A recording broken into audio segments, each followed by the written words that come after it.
So hello guys, welcome to my YouTube channel.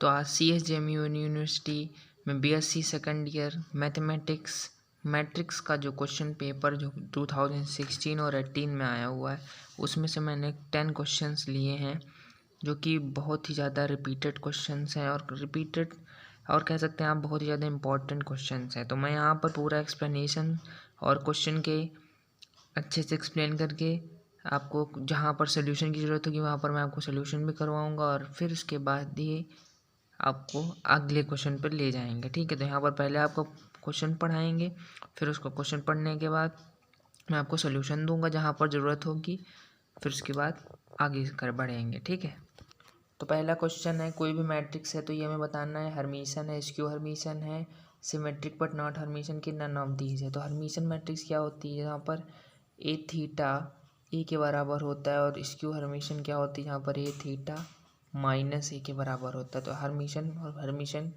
Hermitian matrix यानी अगर हम इसको यहाँ पर बदल के देखें, ये थीटा का मतलब क्या होता है, ए बार और फिर उसका ट्रांसपोज। पहले अगर हम इसको ट्रांसपोज कर लें तो यही बनेगा, और फिर उसके बाद अगर हम इसमें बार यानी कि इसका साइन बदल दें तो यहाँ पर बदल जाएगी मैट्रिक्स, यानी कि ए स्क्यू। और यहाँ पर हर्मिशन मैट्रिक्स तो नहीं है, सिमिलरली यहाँ पर ये स्क्यू हर्मिशन भी नहीं है। अगर आप यही प्रोसीजर फॉलो करेंगे तो आपका माइनस ए नहीं बन रहा है, यानी कि ये स्क्यू हर्मिशन मैट्रिक्स भी नहीं है।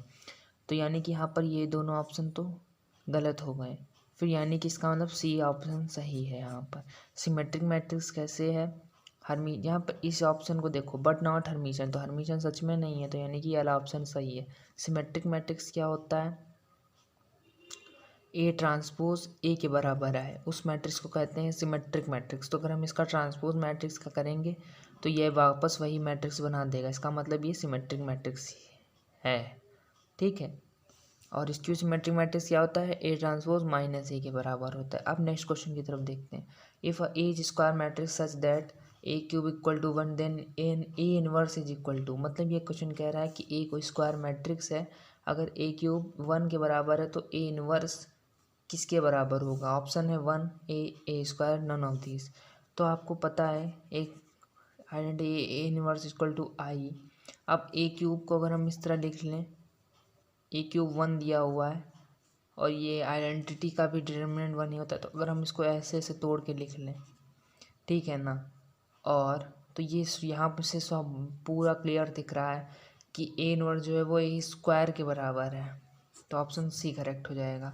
नेक्स्ट क्वेश्चन है, if A and B are non singular matrix then A B whole inverse is equal to A inverse B inverse, A B whole inverse is equal to A B, फिर A B whole inverse is equal to B inverse A inverse. तो आपको ये पता है, हाँ ये theorem based question है और डायरेक्टली ये थ्योरम ही है, तो यहाँ पर ऑप्शन सी करेक्ट हो जाएगा, क्योंकि जब हम लोग किसी भी मैट्रिक्स का इन्वर्स करते हैं तो वो आपस में पलट के हो जाएगा। अगर इस जगह पर A B C whole inverse होता तब क्या होता, C inverse B inverse A inverse. ठीक है ना, तो हम नेक्स्ट क्वेश्चन देखते हैं, फॉरवर्ड वैल्यूज ऑफ एक्स, इस मैट्रिक्स का एक्स की किस वैल्यू के लिए इस मैट्रिक्स का डिटरमिनेंट 0 होगा। तो वैल्यूज़ हैं आपके ऑप्शन में 4 6 8 10। तो आप बारी बारी से जब पुट करेंगे तो यहाँ पर पहला ही ऑप्शन सही होगा 4, क्योंकि जब आप यहाँ पर 4 पुट करेंगे, मान लो यहाँ पर 4 पुट किया, अब इसका हम लोग जब डिटर्मिनेंट लेंगे तो देखिए ये 0 0 हो जाएगा, तो ये 0 माइनस 12 और ये -4 और ये कैंसिल। डिटर्मिनेंट निकालना आपको पता ही होगा, शायद मैंने इस पर एक वीडियो भी बनाया है, और ये ऑलरेडी 0 है तो इसको निकालने से कोई मतलब नहीं है। 12 8 96 और ये माइनस माइनस प्लस हो जाएगा, ये 96, तो 96 दोनों आपस में कैंसिल हो जाएंगे, यानी कि डिटर्मिनेंट 0 आ जाएगा। एक्स यही हमसे पूछ रहा था, तो एक्स इक्वल टू 4 पर ही डिटर्मिनेंट 0 हो जाएगा। ठीक है ना। अब नेक्स्ट क्वेश्चन है, if A is square matrix, तो ये ऑर्थोगोनल कब होगा। ऑर्थोगोनल की यहाँ पर कंडीशन पूछ रहा है, तो ए ट्रांसपोज इस किसके बराबर होगा, आई के बराबर होगा, तो ऑप्शन डी करेक्ट है।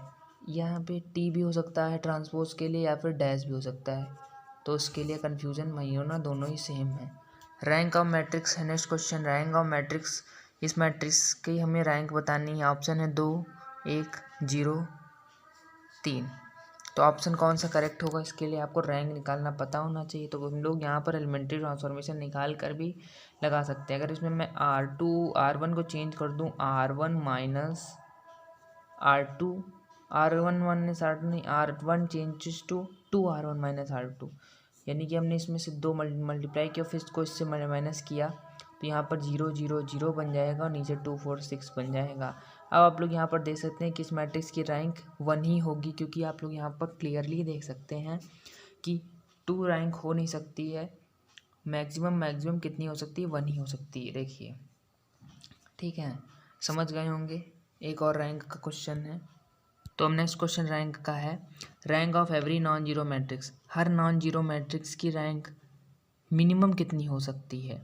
तो मेरे हिसाब से या तो 1 होगी मिनिमम, या तो उससे ज़्यादा होगी, क्योंकि अगर मैं कोई भी मैट्रिक्स ले सकता हूँ। यहाँ पर मान लो मैंने 2 4 6 2 2 4 कोई भी मैट्रिक्स ले ली, 3 1 2, मान लो हमने 3 क्रॉस 3 की मैट्रिक्स ले ली, तो इसकी पूछ रहा है मिनिमम रैंक कितनी होगी। तो मिनिमम ऑफ रैंक कितनी हो सकती है, नॉन जीरो, यानी कि सभी एलिमेंट्स नॉन जीरो हैं, तो मिनिमम रैंक तो 1 ही हो सकती है। इससे कम तो कोई रैंक हो नहीं सकती, और इससे ज़्यादा फिर हो सकती है, 1 से ज़्यादा भी हो सकती है। इस मैट्रिक्स के लिए 2 भी हो सकती है, 3 भी हो सकती है। ठीक है, नेक्स्ट क्वेश्चन है रैंक ऑफ मैट्रिक्स ए। इस मैट्रिक्स की हमें रैंक पता करनी है, तो हम यहाँ पर क्या कर सकते हैं, अगर R1 को हम लोग चेंज करें 2R1 माइनस R3 से, तो अब देखो फर्स्ट वाली पूरी रो 0 हो जाएगी, फिर 1 4 2 2 4 6, ठीक है ना। अब क्या, अब आप अभी कुछ कर सकते हैं मेरे हिसाब से। अब आप यहाँ से डायरेक्टली रैंक निकाल सकते हैं और मैट्रिक्स की रैंक 2 आएगी। ठीक है, a homogeneous system of linear equation represent by X equal to 0। जैसा कि हमें पता है होमोजीनियस लीनियर इक्वेशन को हम लोग कैसे रिप्रेजेंट करते हैं, एक्स इक्वल टू 0 से रिप्रेजेंट करते हैं इसका। और यहाँ तो फिर ए क्या होगा, यानी कि determinant of A equal to 0 not equal to 0, तो यहाँ पर ऑप्शन बी वाला करेक्ट हो जाएगा, mod of A not equal to 0। Last question है transpose of row matrix. Row matrix है, उसका जब हम लोग ट्रांसपोज करेंगे तो वो वर्टिकल मैट्रिक्स होगी, कॉलम मैट्रिक्स होगी, रो मैट्रिक्स होगी, या रेक्टेंगुलर मैट्रिक्स होगी। तो इसको मैं आपको अच्छे से एक्सप्लेन भी कर सकता हूँ। अगर मान लो हमारी रो मैट्रिक्स है, इसका हम लोग ट्रांसपोज करें तो ये आ जाएगा कुछ ऐसा। तो आप मैट्रिक्स की लैंग्वेज में ये वर्टिकल तो है, ये बात सही है, पर मैट्रिक्स की लैंग्वेज में इसे वर्टिकल नहीं कॉलम मैट्रिक्स कहते हैं ना ही। अब ये रो मैट्रिक्स भी नहीं है, तो ये वाला भी ऑप्शन गलत। रेक्टेंगुलर मैट्रिक्स नहीं है, तो ये यानी कि ये कॉलम मैट्रिक्स है। तो आई होप आपको पसंद आया होगा, आज की वीडियो से आपको कुछ सीखने को मिला होगा। अगर आपको बीएससी सेकेंड ईयर के और भी वीडियोज़ चाहिए, और या फिर CAJMU यूनिवर्सिटी यानी कि कानपुर यूनिवर्सिटी के प्रीवियस ईयर क्वेश्चन करना है मैथ्स फिजिक्स या केमिस्ट्री में, तो उसके लिए आप चैनल को सब्सक्राइब करके और नीचे कमेंट कर देना, ताकि मैं जान पाऊँ कि आप में से कितने लोग चाहते हैं कि और भी इस टाइप के वीडियोज़ आएँ।